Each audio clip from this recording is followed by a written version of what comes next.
आज हम लोग मोस्ट वायरल वीवीआई बायोलॉजी के प्रश्नों को देखेंगे। इस प्रश्न को आप एग्ज़ाम से पहले देख कर जाते हैं तो इसमें से आपका हूबहू क्वेश्चन लड़ेगा, इसलिए इसका रिवीजन आप ध्यान से कर लें। पहला सवाल आपके लिए है, देखिए यहाँ पे स्क्रीन पे दिखाई दे रहा है। पहला सवाल है कि शुक्राणु जनन और वृषसेचन की परिभाषा लिखें। तो शुक्राणु जनन क्या होगा? वृषण में शुक्राणु बढ़ने की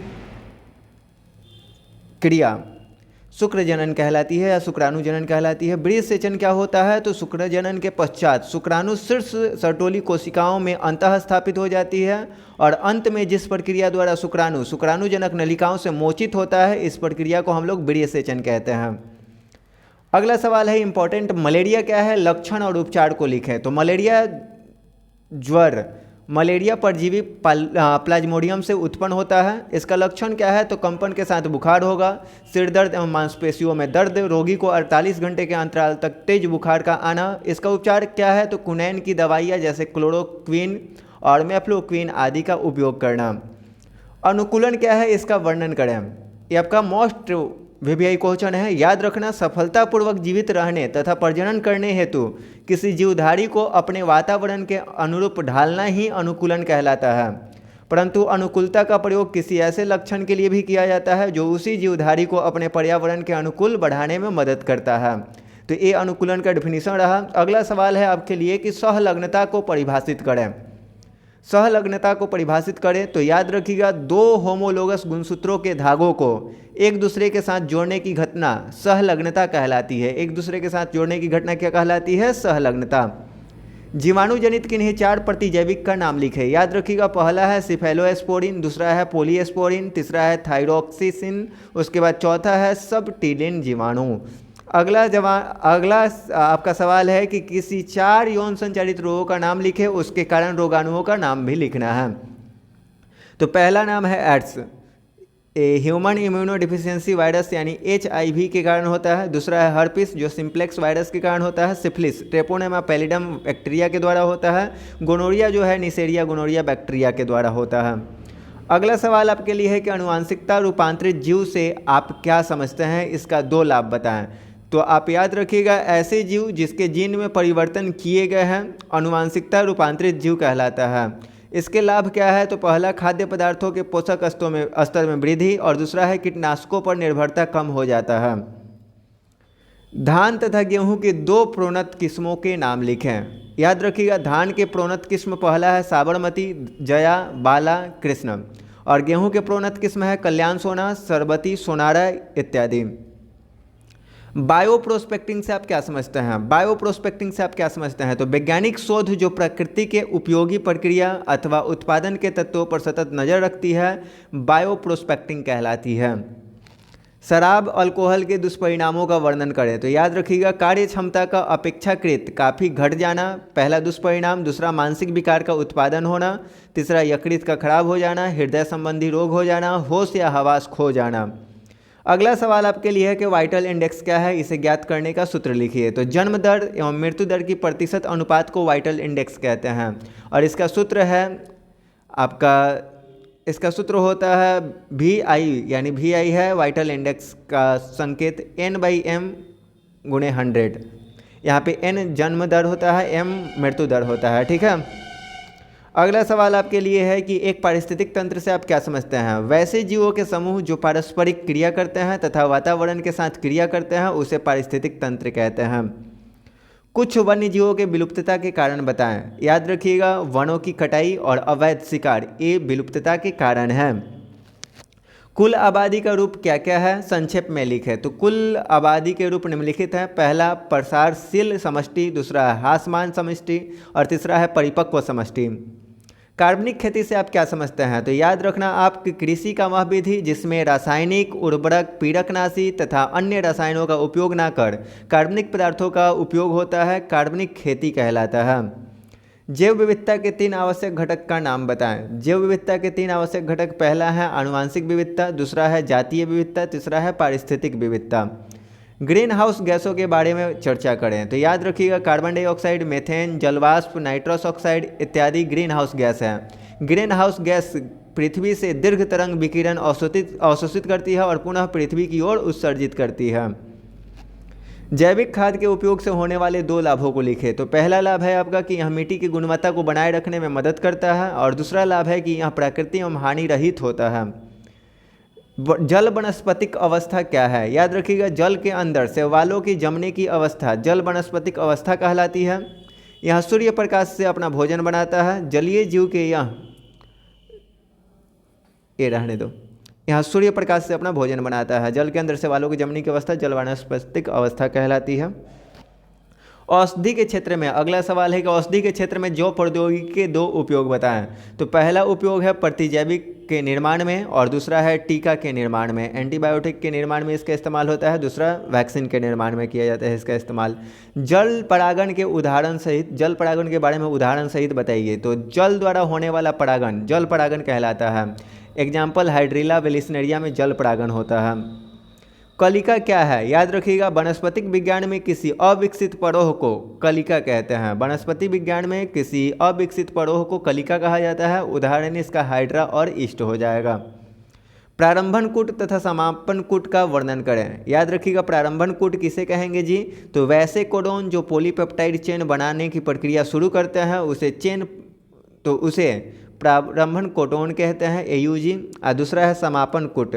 64 कोडोन में 3 कोडोन UAA, उसके बाद VAG और UGA ऐसे होते हैं जो पॉलीपेप्टाइड चेन के समापन का संकेत देते हैं। इसे ही हम लोग समापन कोडोन कहते हैं। इसे ही हम लोग क्या कहते हैं? समापन कोडोन। संतति नियंत्रण के विभिन्न उपायों का वर्णन करें। मोस्ट इंपॉर्टेंट सवाल है, याद रखिएगा। संतति नियंत्रण के विभिन्न उपाय इस प्रकार से हैं। पहला, प्राकृतिक विधि। इसके अंतर्गत मासिक चक्र की एक निश्चित अवधि में संभोग वर्जित रखा जाता है।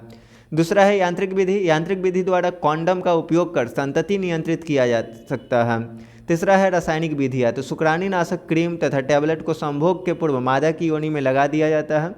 और सर्जिकल विधि क्या है? तो इसके द्वारा परिवार नियोजन का अस्थायी प्रबंध किया जाता है। नर में शल्य क्रिया द्वारा शुक्रवाहिका को काटकर धागे से बांध दिया जाता है, जिसे हम लोग पुरुष नसबंदी कहते हैं।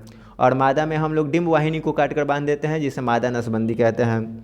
सामाजिक जागरूकता है अगला उपाय। तो परिवार नियोजन तथा जनसंख्या नियंत्रण हेतु समाचार पत्रों, पत्रिकाओं, विज्ञापनों, दूरदर्शनों आदि के माध्यम से सामाजिक जागरूकता परियोजना द्वारा ग्रामीण अशिक्षित महिलाओं और पुरुषों में जनसंख्या नियंत्रण हेतु गर्भ निरोधक की विभिन्न उपायों जरूरतों का उजागर करना भी एक सार्थक कदम होगा। ये संतति नियंत्रण के विभिन्न उपाय हो गए। इसमें से आप 3-4 लिख दीजिएगा तो नंबर आपको मिल जाएगा। 5 नंबरिया क्वेश्चन है आपका। अगला सवाल है, ये भी 5 मार्क्स के क्वेश्चन है कि पुंकेसर और स्त्री केसर को नामांकित चित्र द्वारा परिभाषित करें। पुंकेसर के लिए आप याद रखिएगा, देखिए पुंकेसर का फिगर बनाना हो तो नॉर्मल आपका ये फिगर हो जाएगा। ये एक पुंकेसर का फिगर हो जाएगा। यहाँ पे लिख दीजिएगा ये परागकोश है। क्या है? परागकोश। ये हो जाएगा आपका पूतंतु। बस हो गया। और स्त्री केसर का फिगर बनाना पड़े तो आप इस प्रकार से फिगर बना लीजिएगा। ये स्त्री केसर का फिगर दिखा लीजिएगा। ये है वर्तिकाग्र। वर्तिकाग्र नीचे आपका वर्तिका होगा और उसके नीचे क्या होगा? अंडाशय होगा। अंडाशय। अब बीच में क्या होगा? बीजांड। अब चलो पुंकेसर की बात करें तो पुंकेसर एक फूल वाले पौधे का नर प्रजनन अंग है। इसमें 2 भाग होते हैं। एक लंबा पतला डंठल तंतु होता है, जिसके अंतिम सिरे पर एक संरचना होती है जिसे परागकोश कहते हैं। तंतु का दूसरा छोर पुष्प के पुष्पासन से जुड़ा होता है। पुंकेसर की संख्या तथा उसकी लंबाई अलग अलग प्रजातियों के पुष्पों में विभिन्न होती है। स्त्री केसर के बारे में याद रखिएगा। तो स्त्री एक फूल का मादा जनन अंग है, जिसके शीर्ष पर एक वर्तिकाग्र होता है। स्त्री केसर एक फूल का बीजांड उत्पादक भाग है। स्त्री केसर का कार्य पराग प्राप्त करना है और बीज उत्पन्न करना है। MTP क्या है? आपको ये सवाल दे दिया जाए कि MTP क्या है, तो आप याद रखिएगा MTP का फुल फॉर्म होता है medical termination of pregnancy. MTP विधियों को सुधारक विधि भी कहते हैं। इन्हें तब इस्तेमाल किया जाता है जब गर्भ ठहर गया हो। गर्भपात तथा चूषण ऐसी 2 सुधारक विधियां हैं जिसके द्वारा गर्भ को यांत्रिक विधि द्वारा अथवा हार्मोन के उपयोग से समाप्त किया जा सकता है। ये MTP हो गया। अगला सवाल है कि वर्धानता क्या है, इसके लक्षण लिखें। यह किस प्रकार का है? तो वर्धानता आँखों की एक बीमारी है। लक्षण क्या है? तो इस रोग से ग्रसित रोगी लाल और हरे रंग की पहचान नहीं कर पाते हैं। इस रोग से संबंधित जीन एक्स क्रोमोसोम पर पाया जाता है एवं सामान्य दृष्टि वाले एलील के समकक्ष यह अप्रभावी होता है। ऋतुस्राव चक्र क्या है, यह किस में होता है? तो प्राइमेट स्तनधारियों में पाए जाने वाले चक्र को ऋतुस्राव चक्र कहते हैं। ऋतुस्राव चक्र कहते हैं। यह मनुष्य, बंदर और गोरिल्ला में पाया जाता है। अंतरजातीय प्रतिरक्षा पर प्रकाश डालें। तो प्रतिरक्षा तंत्र हमारे शरीर की संक्रमण से रक्षा करता है। जब शरीर के अंदर विभिन्न प्रकार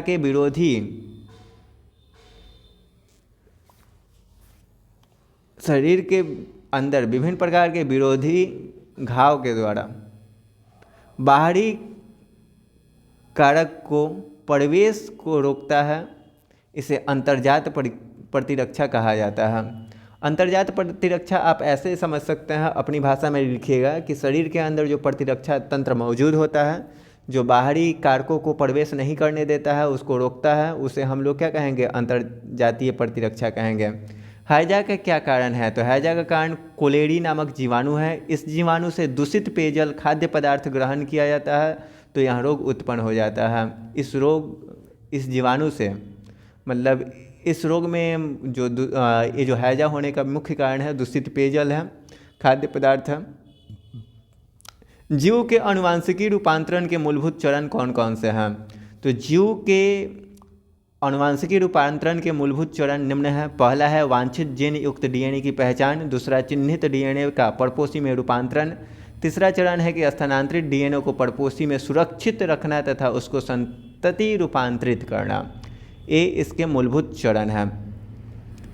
एकलिंगी पुष्प किसे कहते हैं? याद रखिएगा, जिस पुष्प में केवल पुंकेसर या केवल स्त्री केसर होता है तो उस प्रकार के पुष्प को एकलिंगी पुष्प कहा जाता है। कीट परागण क्या है और इसकी क्या विशेषता है? याद रखिएगा, उन पुष्पों को जिनमें कीट पुष्प पाया जाता है उन्हें कीट परागित पुष्प कहते हैं। और कीट परागित जो पुष्प होते हैं बड़ा और रंगीन होते हैं। छोटे पुष्प एक साथ मिलकर एक बड़े पुष्प के समान रचना बनाते हैं, जैसे में सूर्यमुखी। कीट परागित जो पुष्प होते हैं ये सुगंधित होते हैं। इनकी विशेषता है, इनमें कीट को आकर्षित करने के लिए पर्याप्त मात्रा में भोजन विद्यमान रहता है कीट परागित पुष्पों में। हाइड्रोकार्बन क्या है? सवाल आपका इम्पोर्टेंट सवाल है। हाइड्रोकार्बन क्या है? तो यह एक ऑर्गेनिक कंपाउंड है जो हाइड्रोजन और कार्बन के सहयोग से बना होता है। ईंधन के दहन और मोटर वाहनों से हाइड्रोकार्बन बनता है जो जीवों की बीमारी के कारण बनते हैं। आहार श्रृंखला और आहार जाल में अंतर स्पष्ट करें। तो आहार श्रृंखलाबद्ध तरीके से एक पक्षीय दिशा में व्यवस्थित वैसे जीवों का समूह है जिसमें एक जीव श्रृंखला में अपने से नीचे स्थित जीवों को खाता है तथा स्वयं उसी श्रृंखला में अपनी से ऊपर स्थित जीवों द्वारा खाया जाता है।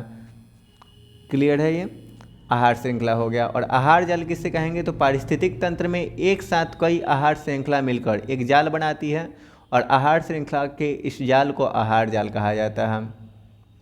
सहभोजिता और असहभोजिता में अंतर बताएं। तो सहभोजिता किसे कहेंगे? ऐसे पारस्परिक क्रिया जिसमें एक जाति को लाभ तथा दूसरे को लाभ नहीं और हानि भी नहीं होता है, तो उसे हम लोग सहभोजिता कहेंगे। असहभोजिता किसे कहेंगे जी? तो ऐसे पारस्परिक क्रिया जिसमें एक जाति बर्बाद हो जाता है तथा दूसरा पर कोई प्रभाव नहीं पड़ता है, असहभोजिता कहलाती है। बाह्य स्थानीय संरक्षण पर प्रकाश डाले। तो आपत्तिग्रसित पौधे और जंतुओं को उनके प्राकृतिक निवास स्थान से हटाकर उन्हें सुरक्षित स्थान पर रखा जाता है, तो इसे बाह्य स्थानीय संरक्षण कहते हैं। ग्लोबल वार्मिंग के प्रभाव का वर्णन करें। तो प्रभाव पहला है, हिमचोटियों और हिमनदियों के पिघलने से समुद्र तल की ऊंचाई बढ़ रही है और तटवर्ती क्षेत्र और द्वीप डूबते जा रहे हैं। दूसरा है, समय से पहले पक जाने के कारण अनाज के दानों का आकार छोटा होता है। तीसरा, मानव स्वास्थ्य पर और उसकी कार्य क्षमता पर प्रतिकूल प्रभाव पड़ रहा है ग्लोबल वार्मिंग का। कीट परागण क्या है, इसकी विशेषता बताएं।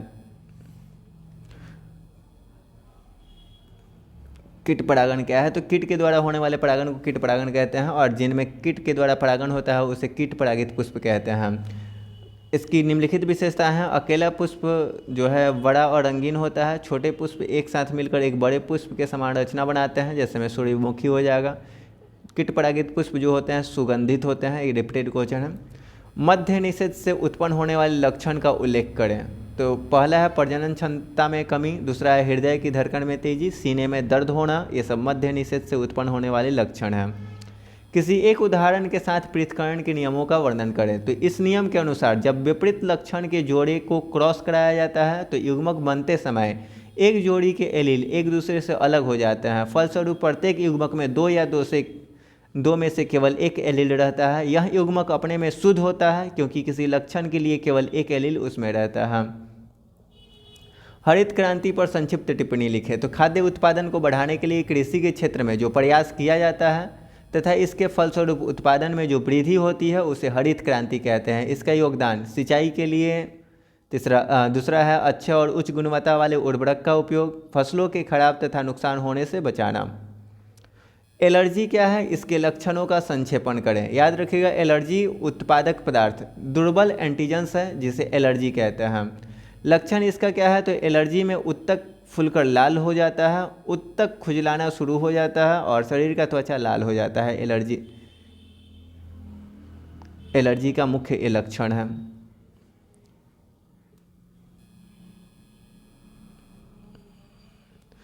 पीड़क प्रतिरोधी पौधों पर संक्षिप्त टिप्पणी लिखें। तो कुछ पौधों में पीड़कों से बचाने के लिए आंतरिक क्षमता होता है, तो ऐसे पौधे पीड़क प्रतिरोधी पौधे कहलाते हैं। जैसे गेहूं में धन्यापूर्ण मृग तथा कपास में जयसीर। जीएमओ पर प्रकाश डालें। जीएमओ पर प्रकाश डालें। याद रखिएगा ऐसे जीवाणु, कवक, पौधे एवं जंतु जिनके जीन में हस्त कौशल द्वारा परिवर्तन किया जाता है उसे जीएमओ कहते हैं, अर्थात जेनेटिक मॉडिफाइड ऑर्गेनिज्म कहते हैं उसको। एक पुंजक या क्लोन क्या है, चूँकि अलैंगिक जनन में एक ही जनक भाग लेते हैं तो उससे प्राप्त संतति आनुवंशिक रूप से समान होने के साथ साथ आपस में भी समान होते हैं। इस प्रक्रिया द्वारा प्राप्त संतति एक पुंजक या क्लोन कहा जाता है। या आनुवंशिक और आकारिकी रूप से समान जीवों को हम लोग एक पुंजक या क्लोन कहते हैं। एंडोन्यूक्लियज प्रतिबंधन क्या है, तो याद रखिएगा एंजाइम डीएनए के विशिष्ट पॉलीड्रोमिक न्यूक्लियोटाइड अनुक्रमों को पहचान कर उसे ऐसा करते हैं कि डीएनए के दोनों सिरों पर एक लड़िए भाग रह जाता है। इसे चिपचिपा सीरा कहते हैं। यह एंजाइम आनुवंशिक इंजीनियरिंग में डीएनए के पुनर्योगज अणु बनाने में आवश्यक होता है। जन्मजात रोग किसे कहते हैं, तो वैसे रोग जो जन्म से ही हो जन्मजात रोग कहलाते हैं। ऐसे रोग जो जन्म से ही हो उसे जन्मजात रोग कहते हैं, जैसे में अंधापन, बहरापन। निम्न पर टिप्पणी लिखें। सत्य फल क्या है, तो जिस फल के निर्माण में फल के फूल के अंडाशय ही भाग लेते हैं, मतलब केवल अंडाशय भाग ले तो उसे सत्य फल कहा जाता है, जैसे में आम और अंगूर।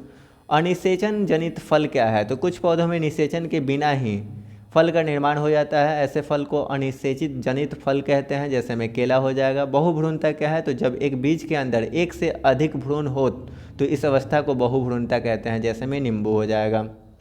रेबीज बीमारी के कारण, लक्षण और नियंत्रण के बारे में लिखें। याद रखिएगा कारण इसका है कुत्ता बिल्ली के काटने से होता है ये। लक्षण है हाइड्रोफोबिया या निगलने में कठिनाई होना। नियंत्रण है रेबीज जंतुओं का रेबीज विषाणु के विरुद्ध टीकाकरण।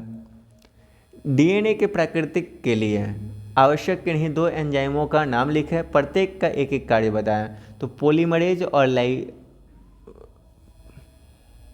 डीएनए प्रतिकृति यहाँ पे होगा, प्रतिकृति। पहला पॉलीमरेज है, दूसरा लाइगेज है। कार्य इसका क्या है, तो डीएनए पॉलीमरेज एंजाइम का उपयोग कर आकृति बना लेता है। लाइगेज एंजाइम का उपयोग प्रतिजैविक प्रतिरोधी जीन को संवाहक के साथ जोड़ने का काम करता है। आनुवंशिक कोड के गुण या विशेषताएं बताएं। याद रखिएगा पहला गुण है कि प्रत्येक एमिनो अम्ल के लिए कम से कम एक त्रिक कोडोन होता है। कोड सार्वत्रिक होता है, अर्थात सभी जीवधारियों के लिए एक समान होता है। कोड अपहरासित होता है, अर्थात एक ही अमीनो अम्ल के लिए एक से ज़्यादा कोडोन हो सकता है। पुनःपूर्वता से आप क्या समझते हैं, इसके लाभ बताएं। तो याद रखिएगा यहाँ पे देखिए, पुनःपूर्वता द्विलिंगी पुष्प में परपरागण के लिए एक स्थिति है जिसमें नर जनन भाग मादा जनन भाग से बहुत पहले परिपक्व होकर परागकणों को मुक्त कर परागकण को उत्सर्जित करता है। लाभ इसका है द्विलिंगी पुष्प में विभिन्नता उत्पन्न करता है ये। अगला सवाल है कि क्रमिक विकास क्या है। याद रखिएगा, क्रमिक विकास किसी जनसंख्या के जीन फूल में वह सूक्ष्म परिवर्तन है जो एक पीढ़ी से दूसरे पीढ़ी तक पहुंचकर नई जनसंख्या उत्पन्न करता है। वायु परागित पुष्पों के अनुकूलन बताए। तो ये पुष्प चटकीले होते हैं और भड़कीले नहीं होते हैं, चटकीले और भड़कीले नहीं होते हैं। ये पुष्प छोटे, रंगीन और गंधहीन होते हैं। ये पुष्प हल्के और चिकने होते हैं।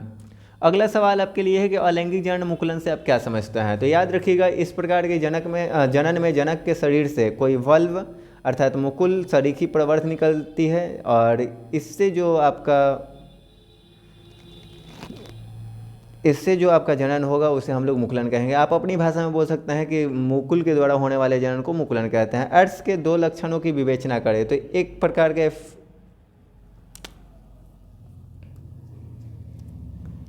अर्थ के दो मुख्य लक्षण,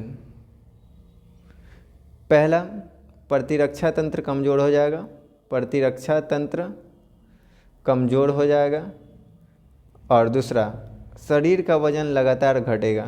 शरीर का वजन लगातार क्या होगा, घटेगा। टेस्ट ट्यूब बेबी किसे कहते हैं। तो टेस्ट ट्यूब बेबी पात्रे निषेचन का एक उदाहरण है। इसमें अंडों का निषेचन शरीर के बाहर होता है, फिर जाइगोट को 8 कोशिकीय भ्रूण तक विकसित कर माता के शरीर में फैलोपियन ट्यूब में प्रवेश किया जाता है, जहां भ्रूण का आगे का विकास हो पाता है। अंतः प्रजनन क्या है। तो अनुवांशिकी रूप से समान जीवों के बीच जब प्रजनन होता है तो इसे अंतः प्रजनन कहते हैं। अंतः प्रजनन के कारण आबादी में अच्छी जीवन की बढ़ोतरी होती है। अंड जनन से आप क्या समझते हैं। तो अंडाणु के निर्माण की प्रक्रिया को अंड जनन कहते हैं। बस अपनी भाषा में केवल बोल दीजिएगा, ठीक है।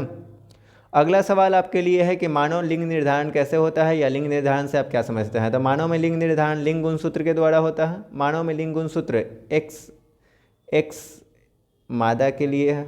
मादा में XX और नर में XY पाया जाएगा।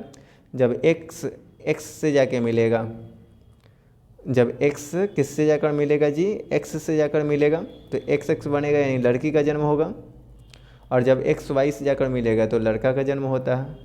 ये बातें आप याद रखिएगा, लैंग्वेज अपना मिलाकर लिख लीजिएगा। जीवों में अलैंगिक जनन के बारे में संक्षिप्त टिप्पणी लिखे। तो जीवों में प्रजनन की वह विधि जिसमें एक जनक से नई व्यक्ति का जन्म होता है अलैंगिक जनन कहा जाता है। इसमें जनन कोशिकाओं का निर्माण एवं संलयन नहीं होता है। मोनोकार्पिक फलों को लिखें। तो मोनोकार्पिक फल उस फल को कहते हैं जो मोनोकार्पिक पौधा अर्थात जो पौधा एक बार फल देकर मृत हो जाता है उसे हम लोग मोनोकार्पिक पौधा कहते हैं।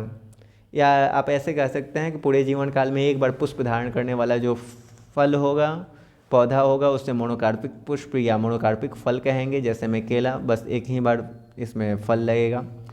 कॉपर्स ल्यूटियम, इसको पित्त पिंड भी कहा जाता है, पित्त पिंड। कॉपर्स ल्यूटियम किस प्रकार बनता है। तो याद रखिएगा, अंडोत्सर्ग के पश्चात ग्रेनुलोसा कोशिका तथा अंतराली कोशिका का एक शंकुकार कोशिकाओं का बड़ा पीला पिंड बनाती है, जिसे कॉपर्स ल्यूटियम कहते हैं। इसे पित्त पिंड भी कहते हैं। संक्षेप में ट्रांसक्रिप्शन का वर्णन करें। संक्षेप में किसका वर्णन करना है, ट्रांसक्रिप्शन का। तो याद रखिएगा, जेनेटिक सूचना को DNA के स्ट्रैंड से RNA में कॉपी करना ट्रांसक्रिप्शन कहलाता है। DNA से RNA में कॉपी किया जाएगा तो इसी को हम लोग ट्रांसक्रिप्शन कहते हैं। संक्षेप में ट्रांसलेशन का वर्णन करें तो एमिनो अम्ल मोनोमर से पॉलीपेप्टाइड के निर्माण को हम लोग ट्रांसलेशन कहते हैं। क्लियर है। बंध्यता पर संक्षिप्त टिप्पणी लिखे। तो किसी व्यक्ति की वह अवस्था जो इसे प्राकृतिक रूप से जनन करने से रोकता है बंध्यता कहलाती है। इसको बांझपन भी कहते हैं हम लोग।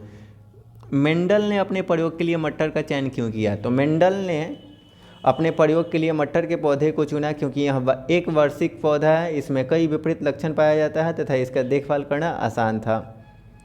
कुट फल के बारे में उदाहरण सहित लिखे। तो वह फल जिसका विकास अंडाशय से ना होकर पुष्प के अन्य भाग से होता है कुट फल कहलाता है। सेव, नाशपाती इसका एग्जाम्पल है। इसको नट फल भी कहा जाता है, असत्य फल भी कहा जाता है। क्लियर है। आभासी फल भी कहेंगे, झूठा फल भी कहेंगे। RNA के प्रकारों को लिखे। इंपॉर्टेंट सवाल है आपका।